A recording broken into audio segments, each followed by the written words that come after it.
Good afternoon, everyone. Welcome to our Public Kinship Conversation featuring Rich Harwood and hosted by Dr. Bobby W. Austin. It's my pleasure to introduce Dr. Austin, President of Neighborhood Associates, located in Washington, D.C. For over 30 years, Bobby Austin has worked as a sociologist, author, educator, and CEO of national nonprofits, working to strengthen the social fabric of urban neighborhoods and rural communities.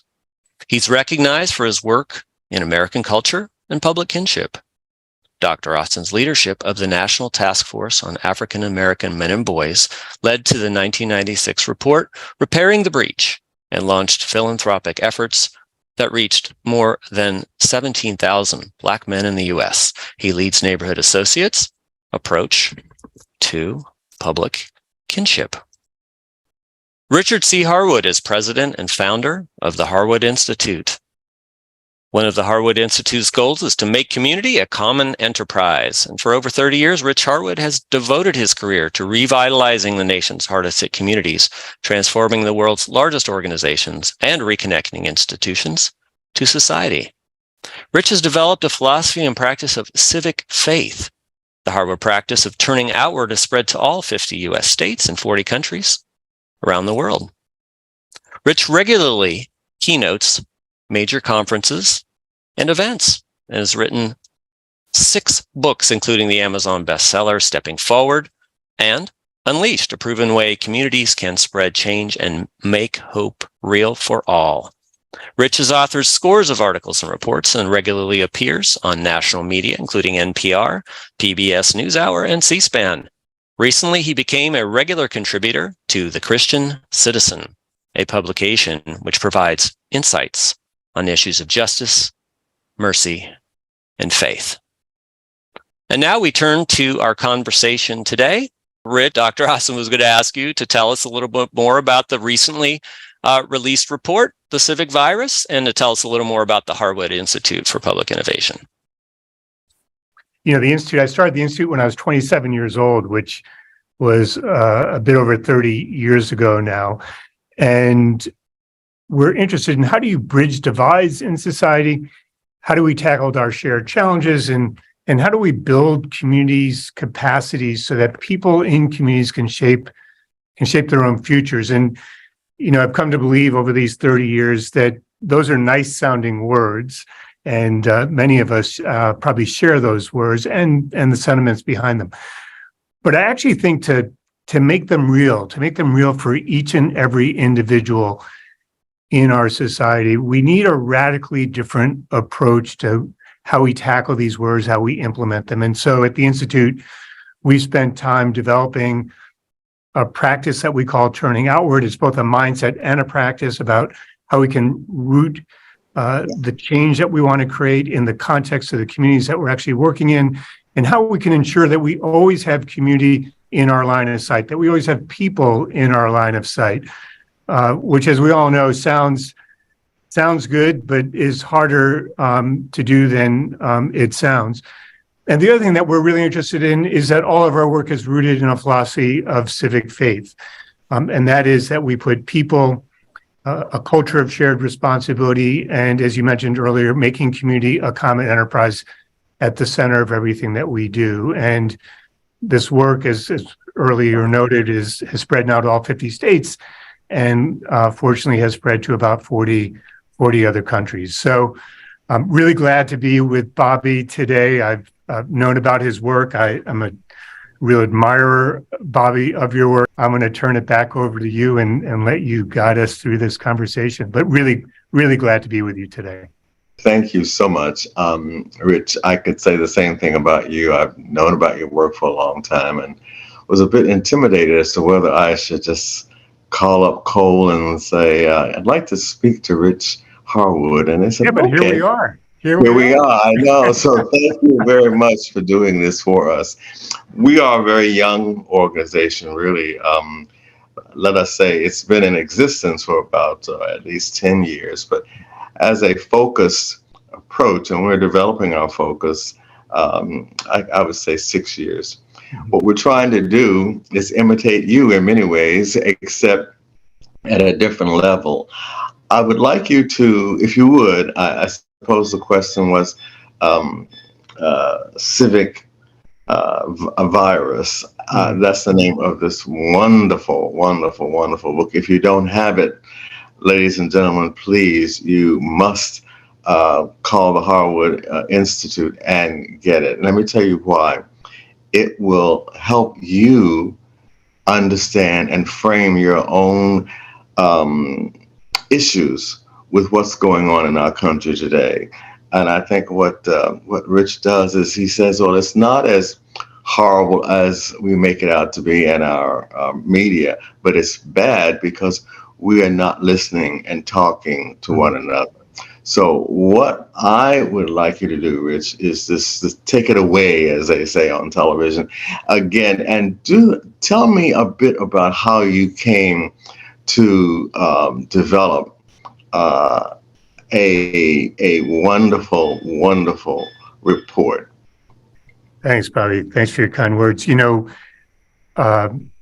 About every 3 or 4 years since 1990, I've gone essentially on a walk across the country to talk in depth with Americans about their lives, their concerns, our politics, our community life, our connection to one another, things that really relate to public kinship, all the work that you and your colleagues have been doing now.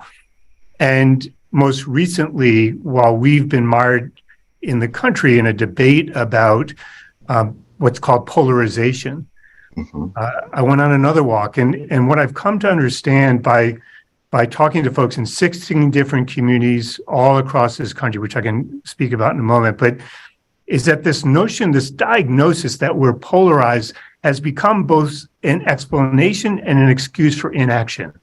An explanation and an excuse for inaction. We say we're so polarized we can't get along. We're so polarized we can't tackle the shared challenges that we face. We're so polarized that we're never going to be able to see and hear one another.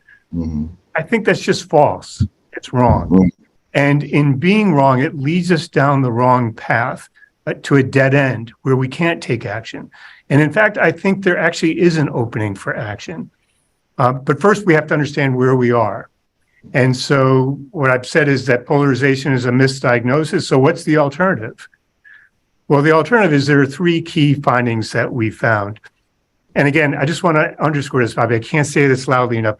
We went to 16 different places, rural Kansas, where there wasn't even a street light in the town, the most rural community that we could find, to Houston, Texas, to New Orleans, to Eugene, Oregon, to Stamford, Connecticut, to Spartanburg, South Carolina, one of the most conservative places in all of America. And if I sent you all the transcripts from these conversations, we talked to groups of people, about 16 folks, Republicans, Democrats, independents, people from different backgrounds, different lived experiences.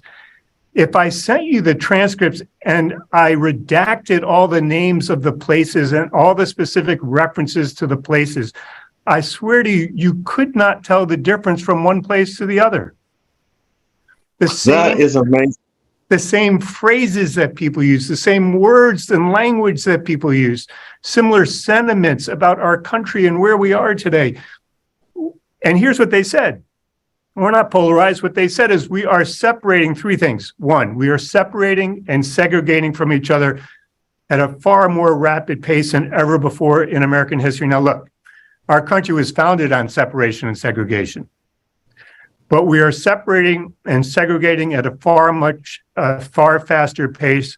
And we were doing it in ways where we were forming judgments about each other just based on the T-shirt we're wearing or the hat we're wearing or the bumper sticker on our car. And God knows we don't even know each other. We've never spoken to each other, but we're forming those quick judgments. Second, our politicians, the news media, and our social media are intentionally manufacturing and stoking divisions in this country to strike fear into us, to divide us.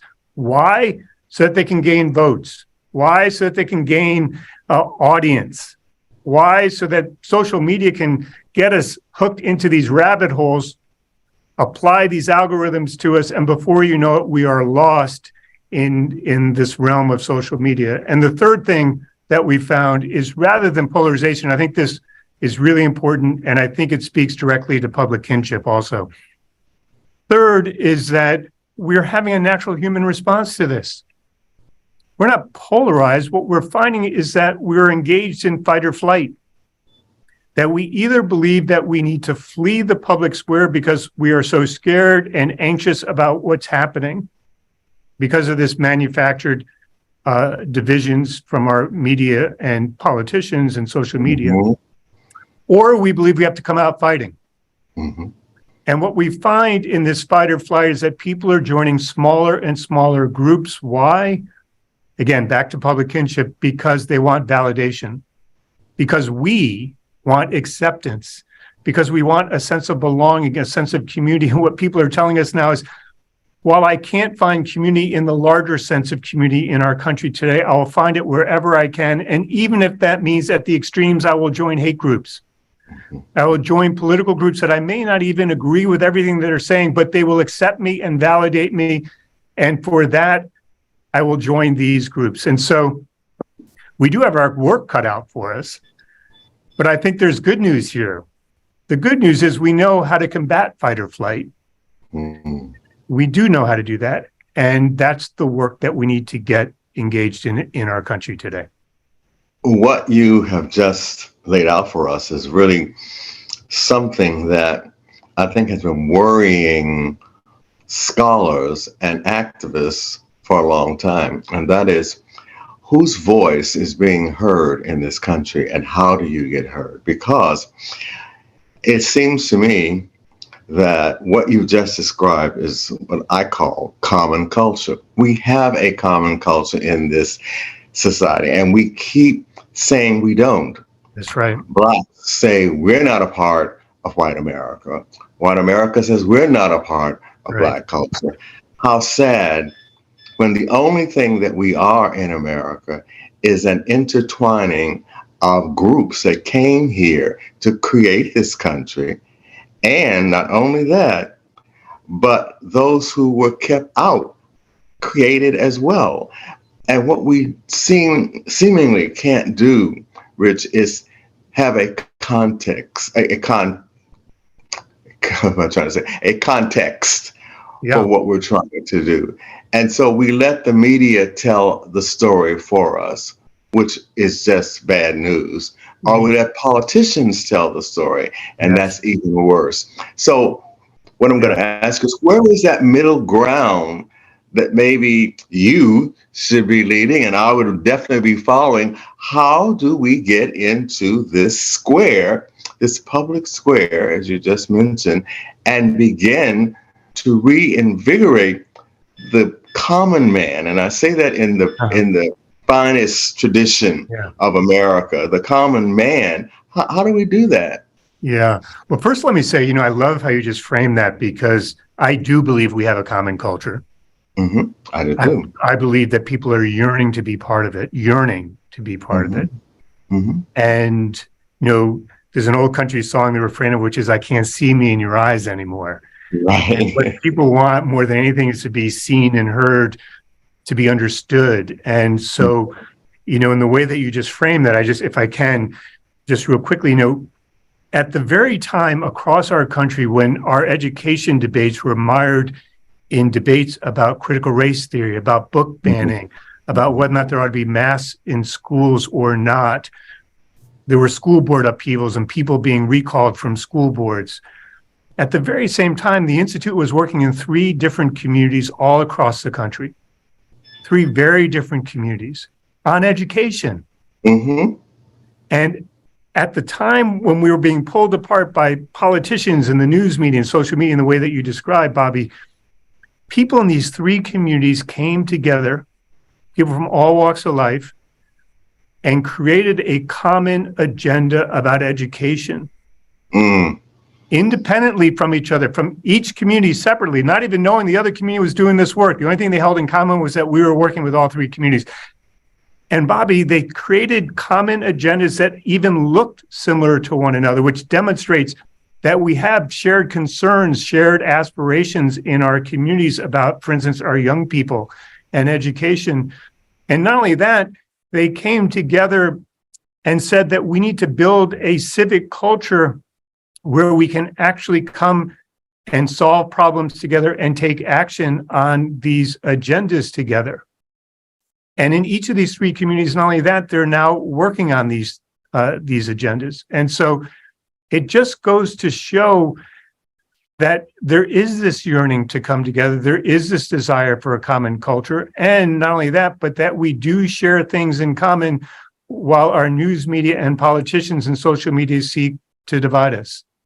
Well, I noticed that someone had put in the chat box, what is our common culture? And what I would say is that there are two different parts to this.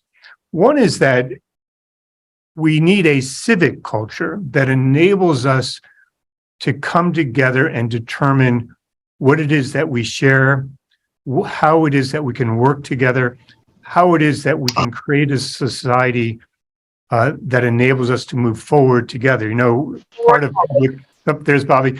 public kinship is that we share a common society together, a shared society together, right?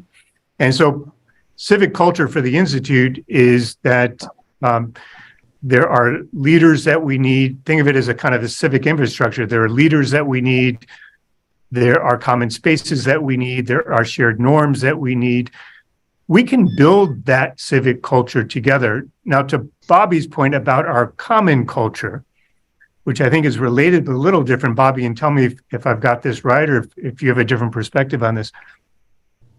Our common culture is something that we need to co-create together, right? It's something that we need to imagine together and make together. And we can only do that by coming back into the public square and doing it together. Is that right, Bobby? Do I have that right? Yes, you have it absolutely correct. And we don't have to really go very far. It happened for 100 years after slavery that these various groups that were coming to America and groups that were already here had already begun to create a common culture. Look at the names of our states. They took the names of the native who lived here and used the names Mississippi and so forth and so on to name, because they had enough sense to know they weren't in Europe. It wasn't the sin, you know, I mean, they, you know, so we don't give them any credit at all. Now, they did things that we don't like. But when you look back, what America created and what de Tocqueville saw was this common ethos about freedom, even for the unfree. Now, that's a powerful statement for any nation, that the unfree saw and absorbed the fact that I can be free. Now, they may not have said that to the people who own them or attempted to own them, but in their hearts, in their minds, in their forests, in their churches, they created freedom. Now, that freedom, Rich, I'm not going to preach, but that freedom is the freedom that we all aspire to in this present moment in the 21st century. Because at the beginning, it was only freedom for rich white landowners. It was folks it was folks like me. Exactly. And all of a sudden, we want things too quickly. In 200 years now, these people helped to fashion a freedom that people out in Iowa or wherever they are say, I have a right to have a gun. They don't seem to understand the context of that is you didn't have that right when you came here from wherever you came. It became more or less a recreation in the mind that I can be free. I don't have to be rich to be free. I don't have to be white to be free. Freedom is a new definition. And Americans don't claim that anymore, which I find interesting, that we don't even claim the good things. That we're very concerned about guns. I'm concerned about guns. Yeah. But if we could create public kinship with policemen and young men and young women or whoever's being harassed, don't you see, isn't that halfway simple? Because I believe in mankind. I really believe that we are here and we have a purpose, and we tend not to know how to live it at all. We now, as you just said, we now want to be isolated. We want to be away from everybody. Well, sometimes you have to face a little garbage. The people who integrated the schools, it wasn't fun. No, it wasn't It fun. wasn't fun. And actually, they were patriots, right? And Absolutely. the notion of patriotism has been hijacked in our country, Oh, right? yes. It's been hijacked. But if you actually look, I know you know this, Bobby. If you look at the definition of patriotism, it means devotion. Devotion Yes. is something you love. Yeah. Right? And so patriotism is a form of devotion. And devotion is a notion that you stick with something even when, or especially when, you don't agree with it or like it anymore. And so, to your point about isolation, so many of us, we have a naked public square today. So many of us have retreated so many people of good faith, I don't mean religious faith, I mean good faith in a public sense, have retreated to the edges of the public square out of fear. Yes. Fear of being ridiculed, fear of acrimonious debates, fear of division. And we think that it's safer at the edges. I think some of us think we can raise more money if we stay at the edges because it's safer. We can hit our metrics better if we stay, but we have left the public square naked for those with the loudest voices, those who are most acrimonious, those who cast the most aspersions, those who peddle the most hate and bigotry. And it seems to me that if we're going to do what you're suggesting, we need to remind ourselves of what it means to be patriots, what it means to have devotion, love of country. And we don't like everything that's going on. And when there's a struggle, as you said, and when there's difficulties, we need to not run away from the public square. We need to be making a mad dash back into the middle of the public square right now and reclaiming it for something bigger than ourselves. Absolutely. I so, as you know, so affirm that. One of the things I want to get to, though, because I think what you have raised in the book, and I will say again, please try and get this book, because it is, it's what old-fashioned sociologists, I'm old, used to say. It was simple stuff. Yes. I had a professor of physics, his name was Dr. Masuoka, and he used to say to us, we would write things, and he'd say, Austin, write it so your mama can understand it. And I knew exactly what he meant. He was like, don't give me all those big words. What does popular culture mean? You know that. But we have lost that sense of being able to laugh at ourselves and still get our point across. Being angry is a wonderful thing because it helps us, it moves us forward. But sometimes we need to be kind to one another. We need to say kind words to one another.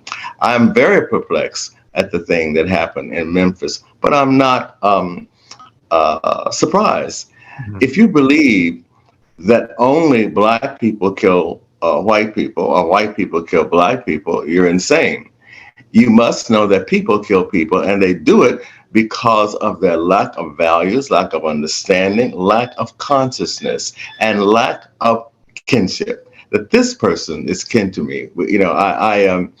I often use this when I had to do a speech in Europe, and I say, the interesting thing is when you go back and look at all your media stuff, because we all look at it and it's awful. And there is a little speech from one of the policemen who arrested the young man who was very misguided. When he got into the police car, the white policeman asked him, "Are you hungry?" And he said, "Yes." And they stopped before they got to the police station and got him a hamburger. How interesting. Now, I don't know how many African American boys have had that experience, but I would basically say zero. But that was an act of his humanity and kinship to someone he thought he was kin to. Now, suppose he was able to expand that to all human beings who got into the back of their cars. Yeah, well, here's the thing, going back to the civic virus report and connecting it to what you just said, one of the things that we found is, and this is what Americans told us, to your point about simple stuff, right? These were words that people use. They said, the noise that's happening from our politicians and news media and social media, it's enveloping us, it's engulfing us. And what the effects that it's creating is that it's disorienting me. I'm confused. I can't tell which end is up and which end is down. I can't tell who to trust and who not to trust. I can't tell what's true and what's not true. I'm confused. I'm disoriented. I'm distracted. And here's the thing. What can help us become regrounded? What can help us become regrounded is not to become more isolated. That only makes us more fearful. Exactly. Right? That only makes us retreat even more. What helps us become more grounded is when we reach out to a fellow individual, a fellow American in kinship, and realize that we're not in this alone, that we realize that it's not just me, it's us, that we need to move together, we need to move forward together. And that can happen in large ways, but I happen to believe, Bobby, and I suspect you share this, it needs to start in our local communities. Yes. Right. That's what's happening in Reading, Pennsylvania, or Clarksville, Tennessee, or Lexington, Kentucky, where we're doing this work, or Jackson, Mississippi right now, or Alamance County, North Carolina, is that people are starting to reach out to one another, and they're realizing, while they may not even be kin, they're next to kin. Right. Would you do this for me? Would you just go deeper into what is it you're doing in Lexington? I'm from Bowling Green, Kentucky. But what are you doing in Lexington with your work? Well, in Lexington and Reading and all these places, what we're doing is we're helping people come together and root their work in what really matters, to turn outward, root their work in what really matters to people, develop their capabilities to create change together, and to unleash a chain reaction of actions that does two things. One, addresses fault lines in these communities, and second, rebuilds our civic culture so that we can demonstrate we can actually create impact in our society and grow our civic faith. And here's the thing. In this collection of communities that we're in, what we want to demonstrate is that while each of our communities has different fault lines, that we as Americans have the capabilities, the know-how, the wisdom, and the knowledge to come together, solve our problems, and move our society forward, that we don't have to buy into the message that we're so polarized that we can't get anything done. And at the core of this, I believe, is that we need to restore our belief in ourselves and in one another, that we can actually come together as Americans and do some positive things. Well, obviously you have been successful at this. You've been with Kettering for how many years? How long have you been? Over 30. 30 years. That's a record. I don't think foundations, I used to go around saying foundations give you 3 years, 5 years, and they're done with you. Well, I can't say that about Kettering, and I actually know Kettering. I've done some work with them myself. But I am always struck when I talk to people how much we all know about this issue and how little we seem to be getting it across.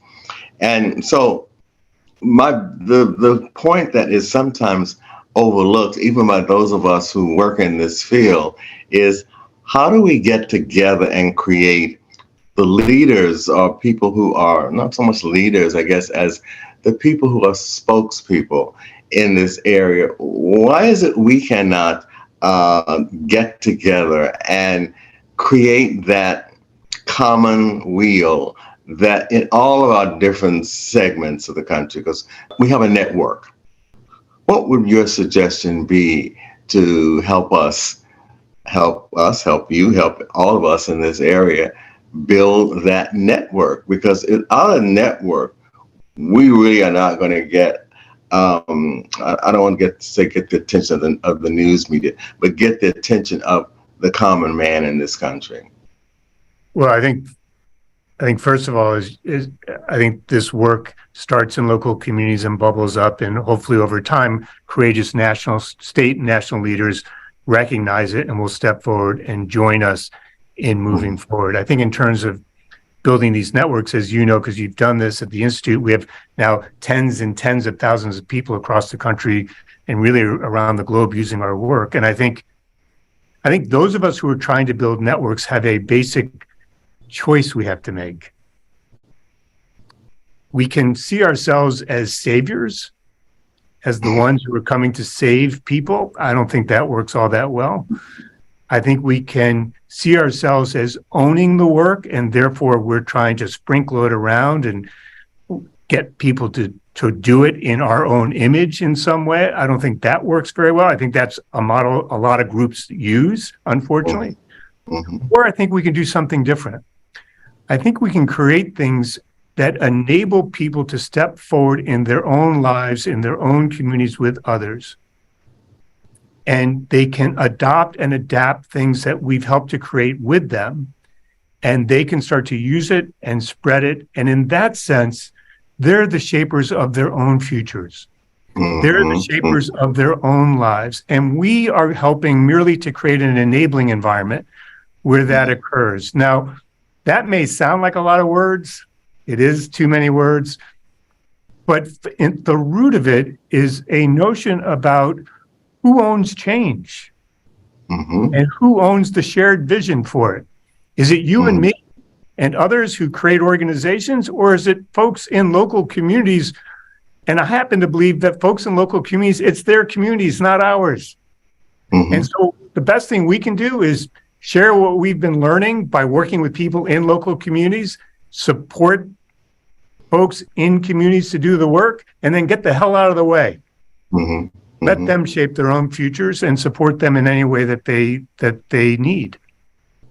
I love that. I must say, the only thing I would say, Rich, is how do you do that? And I think that's what I'm going to be learning more and more from you about how to do that. I think that what we've done at with our work at NAC is we created this calendar, because I'm a firm believer that organizing time, and this was a study that we did at Kellogg with boys. They did much, and we didn't have this on the agenda. But what we found out is that where boys had organized time, they were less likely to be, sounds corny, disorganized. So they knew where they were going, they knew what they were going to do. They they had to meet with so-and-so, but it was on their calendar. And they created these things themselves so they wouldn't get behind. So I guess what I'm saying is we created this calendar, and it's for anyone and everyone. I use mine. It's like a journal, writing down things. For instance, today is, I will look it up real quick because my mind is not always there, but today is President's Day. Well, tomorrow is the birthday of John Lewis and Mardi Gras. The next day is the birthday of George Washington and the first president of the United States and the first commander-in-chief. And then on the 23rd is the birthday of W.E.B. Du Bois. Now, all these people line up together on the 20th, the 21st, the 22nd, 23rd.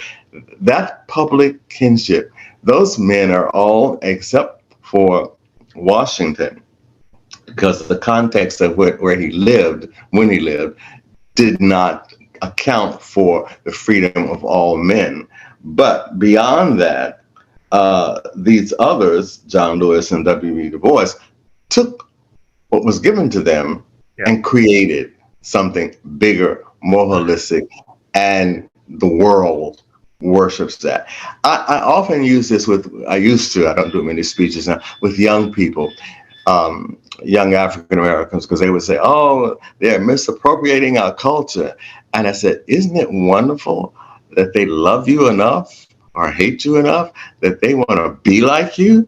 They want to sing your songs. They want to do your dance. What better compliment than someone complimenting you?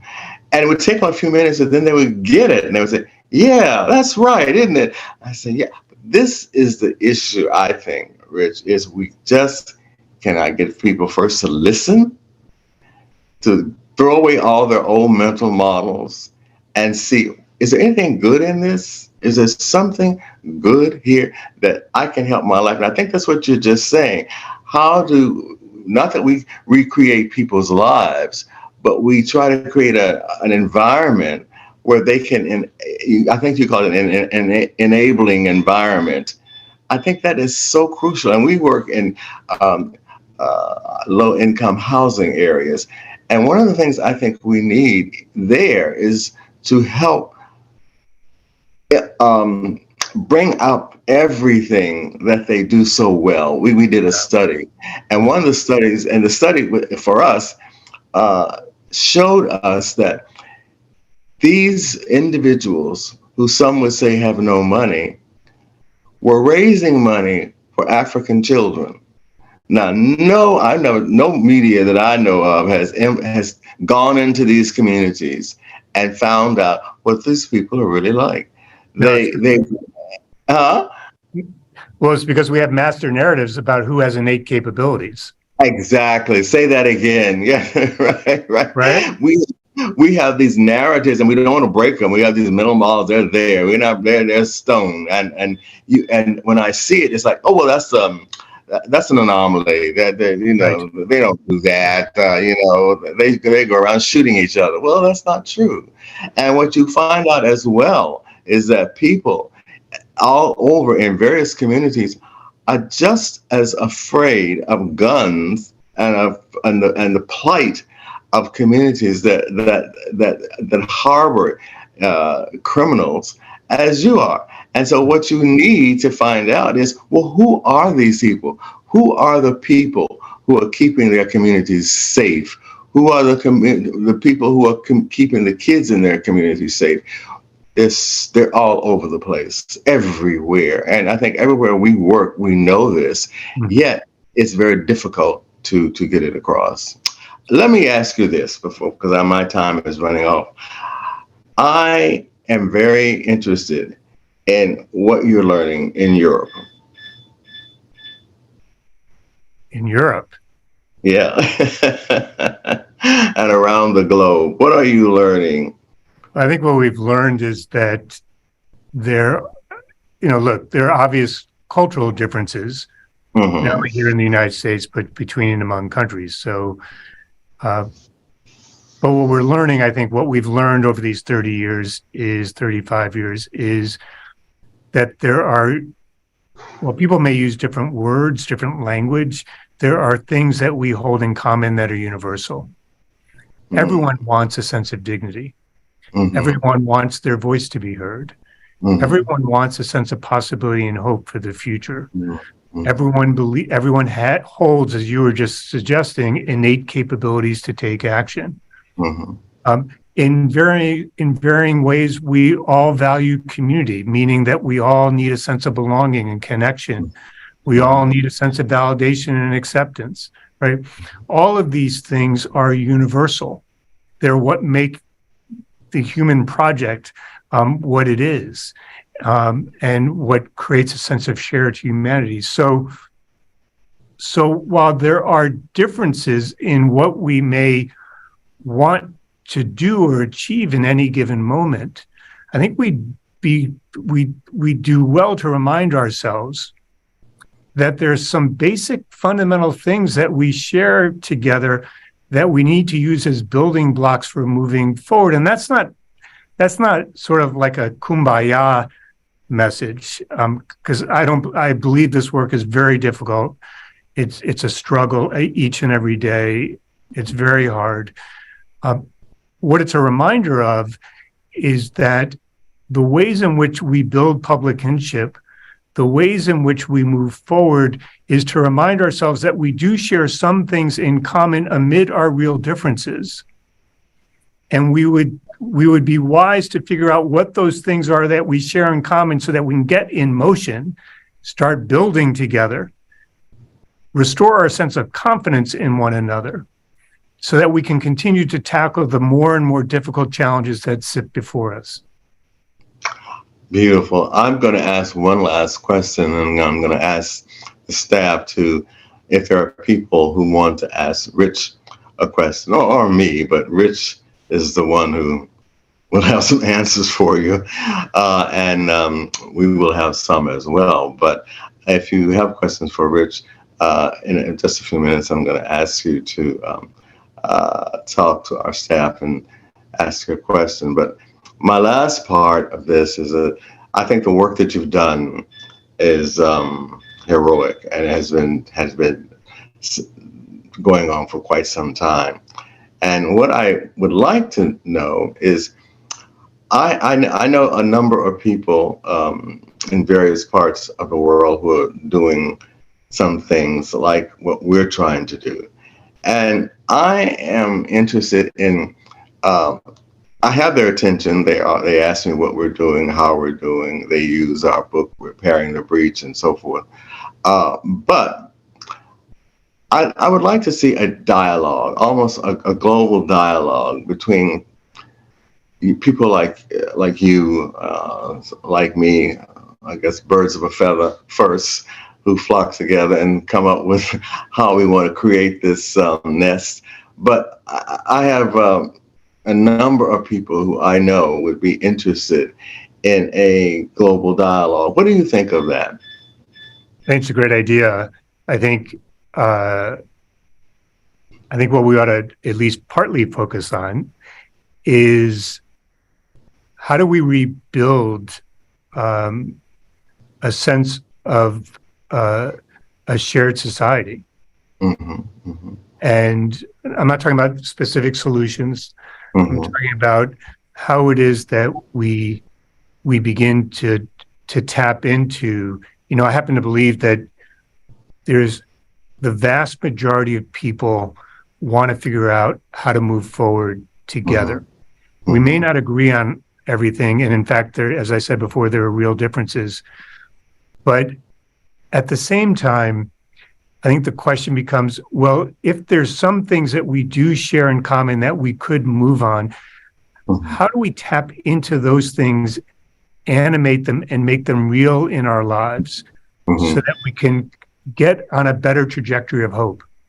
Mm-hmm. And I think we need to spend more time talking about that and less time talking about our differences and less time talking about why we can't make progress. I think we need to get in motion and start making progress. Okay. So, I'm going to say this, and it's going to be very, it's going to be awful. But I used to give speeches, and I would say, we have more things in common than not. And of course, I get a lot of, oh, no, we don't. Oh, no. And then I heard this guy say the same thing. And I said to myself, he just stole my phrase. And then I had to rethink, he's supposed to steal that phrase, because we do have more things in common than not. That is our American who we are as Americans. And it's not this hokey thing that people say, I'm not an American because, well, we're all Americans because.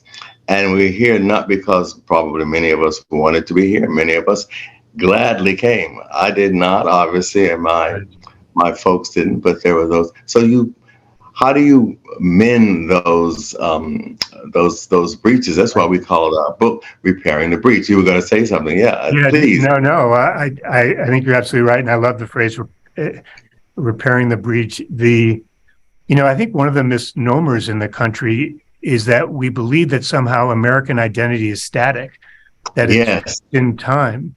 And as you suggested earlier about the founding of the country and how it's evolved, we have constantly and consistently had to reimagine and recreate our very notion of what it means to be an American. Absolutely. It doesn't mean that we're untethered from certain values, but that we're bringing those values forth and saying, here's what they mean moving forward. We're much more diverse today than we've ever been before. We're much more globalized than we've ever. So the question is not, do we argue over some past definition of what it means to be an American? The question is, will we have the courage and the humility and the vulnerability to step back into the public square and figure out what in God's name does it mean to be an American moving forward? And how do we come together and create that together? In the 21st century, who are we? Now, if you want to say, all right, well, you got to take down the statues, you got to take down everything. Well, that might be true, but you must, I think, and I was not a part of this big dialogue, before you take anything down, know who you're taking down and why. And then state that. I mean, there's so many things you could have done with that.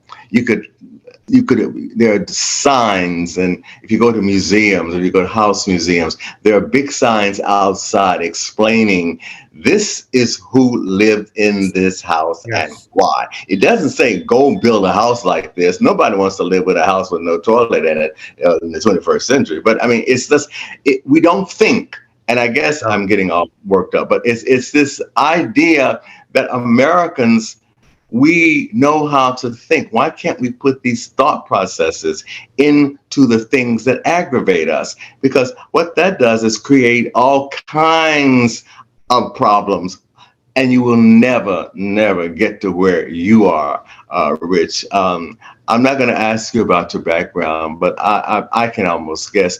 People have to find a way, wherever they are and wherever they go, to fit in. Because we all have moved around. One of the biggest issues that we have, of course, is migration. And this migration around the world is causing all kind of upheavals in all these societies. And why is that? Well, I asked a young Ethiopian immigrant, why is it so difficult? He said, I don't know. We came here and they just gave us an apartment to live in, but they didn't tell us who we were living with. They didn't tell us why we were here. And I don't want to make the government sound horrible. They just dumped them on these people. So the people in that community want to know, who are these people? And why are they in my community? That is so obvious, isn't it? Is that not, am I overreacting? I don't know. Well, look, I think the role that can be the role of the government, I think it's also our own role, right? In communities. Yes. Which is, when I was listening to you and I was thinking of public kinship, I was thinking of the phrase welcoming the stranger, right? Yes. That young Ethiopian was a stranger amidst us. And the question becomes, okay, so as a society, how do we welcome the stranger?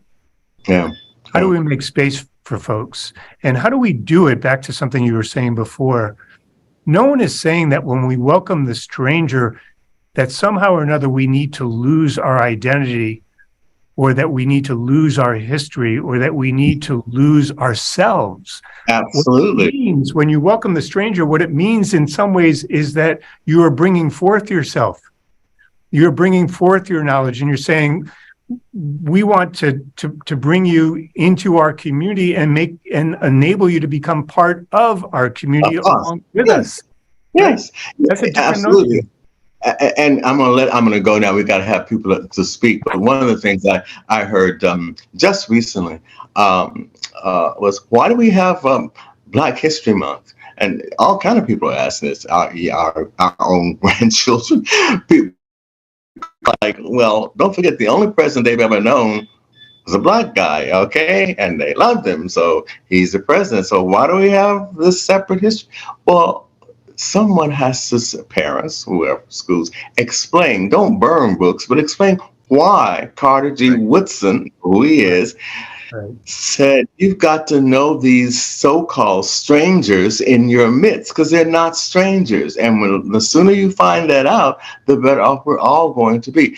It was not a way to make Blacks different or separate from, it was to make them a part of the body politic. Rich, give me one last word before we go to the audience, if there are some things they want to say, because I'm going to make sure that you and I work together, whether you want to work with me or not. I don't live from Bethesda, and I'm just going to go over there one day. Okay. Well, next time we have this conversation, we could be sitting in the same room. Absolutely. Oh, wouldn't that be wonderful? That would be great. Is there a question from anyone? It'd be great for you or me to be able to. Yeah. Staff, do we have questions? Yes, we do. Touching on the idea of collaborating internationally and thinking globally, there's this question when you were talking earlier about patriotism. Mm-hmm. The question is, what value does patriotism have in a global society? As barriers of language and culture are bridged by technology, how does patriotism help us when it has so often been used to promote jingoism? Yeah, that's a great question. I agree with the premise. as I said before, I think patriotism has been hijacked by different groups for their own political gain. And honestly, I don't know who the heck they believe gave them the right to do that, that somehow they have some mandate to own this phrase and use it in the ways that they do. So to answer the question, if you believe, as I do, that at the root of the notion of patriotism is devotion to one's country, love of one's country, then I think in a global society, in the way that Bobby and I are talking about, even in American society, we are interdependent. We are sovereign, but also interdependent. And so a patriotism would mean that, look, we have national interests, we believe in them, we have certain identities, we believe in them, we have certain customs, we believe in them, but so too do other countries. And a patriotism that is broader and more inclusive would both recognize the things that we value here at home, but would also recognize the things that others value in their own homes, in other nations. And we would seek somehow to bridge those divides, to bridge those gaps, and where we can, to work together. I'd like to just add on to what Rich is saying, because the one thing that you've heard us say today is that when we're talking about patriotism, it's like the beginning of a conversation that expands the notion. Don't frame it. I would not frame it in the notion of, let's say, the 17th century. I would say, what is the 21st century notion of patriotism? Well, it has to be global because we are so interdependent. We buy tomatoes from somewhere in South America. We buy this, we buy that. We buy clothes are made in China. The businesses have learned how to create these networks, and people are very proud of what they produce. That's a kind of patriotism. What you're saying is, be proud of what you are and what you do and what you can contribute to world society, because now we are world individuals and we have to be able to espouse that. So first, we can welcome the stranger. Secondly, so that we can be welcomed in other places and not detested. And third, how we teach our young people to, to respect and honor humanity. That, to me, is the big thing today. We've got to learn how not just to love our own group, because most of us do, and then we're mad at them at the same time. So it's never just everybody's just loving each other, but it's human.